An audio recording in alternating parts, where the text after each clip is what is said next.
saving challenges. I wrote a song about them. Want to hear it? Here it goes.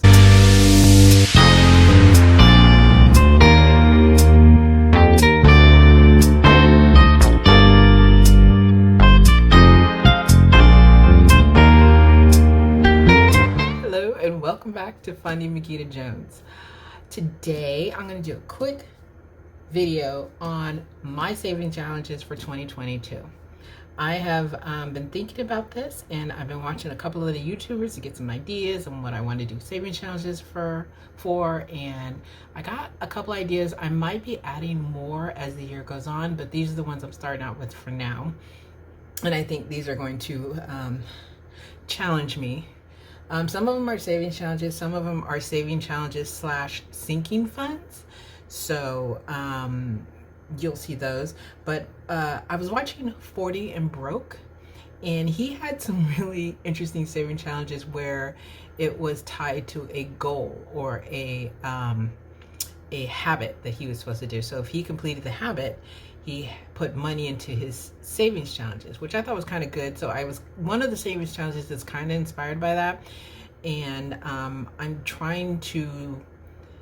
I'm thinking about maybe making up some others as the year goes by, but we're going to start out with these. So saving challenges. So I've been on Canva. I've been getting crafty, y'all. I don't know if you know, I'm a little crafty girl. So any opportunity I have to use Canva, my laminator, and maybe some markers and some what is it? A paper pad. I'm good to go. So I went on Canva and I pulled a couple images and I put these savings challenges together, and some of them I just thought were cute and kind of have no rhyme or reason, but some of them are a little bit more specific to a specific goal. So this one truly is just the savings challenges, and it's called the 5, 10, 15, 20 savings challenges. I'm sure you've seen challenges. A lot of these I'm sure you've seen on other channels or out there on Etsy, but this is just my version of the challenge. So basically it's basically a 100 envelope challenge. So it's front and back. And if you look at it, it has it has 25 $5 bills, 25 $10 bills, 25 $15 contributions, and 25 20 to equal $1,250. So we're going to be filling those in whenever I get an opportunity, and hopefully by the end of the year I'll have an extra $1,250 that I'll figure out what I want to do with it. Okay, so our next savings challenge, this was the one inspired by 40 and Broke. If you haven't watched that channel, go check it out. I like him. He's fun. He's just straight up. He's honest and he's funny. And him and his wife are just cute.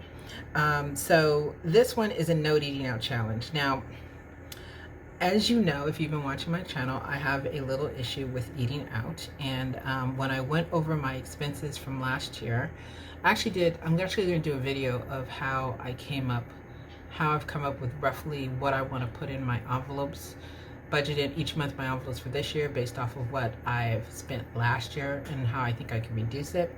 But that's another topic. But anyway, one of the challenges that I have in my expenses is eating out. And it's just because I don't feel like cooking. So I've been ordering, and this is not talking about sitting at a restaurant or going out to a restaurant. This is almost 100% just ordering from DoorDash or I can't even think of any other eating services. But anyway, Grubhub, ordering from all those places and just being lazy when I could cook a meal here at home. So one of my goals this year is to make a meal plan for every week, buy groceries based off of that meal plan, and cook from home and do a little prep on the weekend. So I'm kind of setting myself up for the week. That's what I would love to do ideally, but we'll see if that works. But here's how this works. No eating out challenge. I'm going to budget a certain amount to eat out because I'm not going to be ridiculous. I'm not going to not eat out. That's not realistic for me. But I'm going to budget a certain amount each month for eating out, which is roughly going to be around $40 to $50. If I stick to that budget, then I put $90 in this challenge. If I don't put $90 in the challenge. This is going to take me longer to do. So I'm rewarding myself for sticking to my eating out budget. If I stick to this budget, there's 12 little slots on here. By the end of the year, I will have $1,080, for which I'm not quite sure what I'm going to do with. We will figure it out. This is another kind of extra money kind of thing. So if we are calculating these up so far, I did calculate these up, but I forgot what the number was. Plus 1,250 plus. So far in saving challenges, we have $2,330. Okay, so that's one. The next savings challenge is we're going to do my Christmas fund. So I this year I didn't start my Christmas fund until I'm not quite sure if it was July or August. I think it was July. That's when I started cash stuffing. So I started my Christmas fund in July, and I was able to save $1,100, but it was by chunking away a lot of money. So this is going to go out through the entire year, minus the month of January. But this is going to be an 11-month fund, so I'm going to have to put in some extra to make up for this January, these 2 spots in January. But basically, by the end of the year, I should have, by December, I should have $1,200 in my Christmas fund, and that pretty much explains that. Okay. So my next one is, we're going to skip that one. Oh, okay. My next one is a happy birthday. Happy birthday to ya. Happy birthday to ya. That's what this one is. So, this is going to be for birthdays throughout the year. Now, I'm debating on whether I should make this a challenge or just a sinking fund, because basically what I do is, if a birthday comes up, and I don't have any birthdays coming up until April, so I might be taking money in and out of this, so I'm not quite sure if I should make it a challenge, but I'm just going to call it a tracker. So I'll have a tracker for this in addition to crossing off my little $10 on here. But I just wanted to make it up because I thought it was cute. I think it's cute. I don't know, what do you guys think? I think it's cute. And I'm kind of being inspired by the visual. I'm a very visual person. That's why instead of just using my credit card number and looking up the line items on my statement, I like doing cash envelopes. So, or just looking at something on a spreadsheet, I like doing cash envelopes. So that's why I like doing stuff like this, because it visually tells me how much I have in my account. And then, you know, with my tracker, I can see the exact amount. It's just double. And plus, it gives me a reason to craft something. Really, that's what it boils down to. It just gives me a reason to craft and laminate something. So there you go. So there's that. The next one is the holy grail of any budget, which is your emergency fund. So I've mentioned this more than a few times. In January, I had a big emergency that I had to pay for out of pocket, and if my emergency fund wasn't fully funded, I have a 3 to 6 month emergency fund that is fully funded, but this is for anything besides 3 to 6 months living expenses. This is for, like I had in January, I have to take a trip out of town, I have to pay for plane and air and hotel and all this cars and food and everything, or if something breaks down, like just in December, I didn't mention this, but the TV broke in the living room and my faucet broke in the kitchen, so I had to replace a TV and a faucet. I didn't worry about it because I was able to take it out of my emergency fund. So my goal is to get this emergency fund up to $3,300. I think this would be more than enough to cover any travel emergency, appliance emergency, just anything like that. And that would be in addition to my 3 to 6 months living expenses. So that's the goal. I want to populate this, and by the end of the year, hopefully, fingers crossed, we will be closer to having a fully funded emergency fund. So wait a minute. Oh, wait a minute. I forgot to add the other one. 330 plus 420. 420 plus 420. So far we got $6,050. Okay. So the next one is, we're gonna leave this one for last. The next one is my Mystery 50 sinking fund. Now what this is, I have 50 little dollar symbols on here, and each dollar symbol can represent whatever I want it to represent to total whatever amount I want it to total. And this fund, this sinking fund, this challenge will be applied at the end of the challenge, will be applied to a sinking fund. So this can go towards a want or a need. So if I want to put this, like say I put $50 in here, and then I take the rest of this money and I put it into my emergency fund, I could do that. Or maybe I put it in my mattress fund, or maybe I put it into my birthday fund. Whatever. So whatever I feel I want to work on, I'm going to put the goal down here, put the target amount in here, and put the denomination in here. And I like this because I can keep reusing this. I can keep customizing this. So let's say I put $5 or $1 in here. So if I put $5 in here, I'll have $50 at the end of this challenge, which is not that difficult to do. But if I put $5 in here, I'll have, what is that? 5 times 50, $250. Why don't I know math? Okay, I'm $250 at the end of that. Can fund my washer fund. So I'm going to figure out what sinking fund I want to fund this first round, and I'm going to figure out the nomination and figure out what this dollar amount will be, and we're going to start funding it. Okay, so that is a mystery fund which has no dollar amount. And finally, we are restarting the 100 envelope challenge. So we have our 100 envelopes here. We have a start date. And if you notice, this is called the 100 envelope challenge, the home edition. So what I've decided to do is turn my 100 envelope challenge into my home savings fund. I really want to, if you can see that I have the $100 over here, the rest, 50 envelopes over here, 50 envelopes here up to 100, and the finish date. So what I want to do is really jumpstart my house fund, so I can have a good down payment for a house within 7 years. And I think this is going to be the best way to do it. Now, what am I going to be doing with this? Basically, it's the 100 envelope challenge. I'm still going to use my envelopes that I have made here because I made them and they're pretty and I like them. So the money will still be going in here. But whatever I pull in here, I'm going to pull 2 envelopes a month, whatever I pull in here, in addition to what's in, I have a brokerage account that has about, stock market has dipped over the last couple of weeks. So it has between $5,000 and $6,000 in it. This is not $1,000 difference, but I don't know the exact amount. I haven't looked at it, but I think it has 5,000 something in it.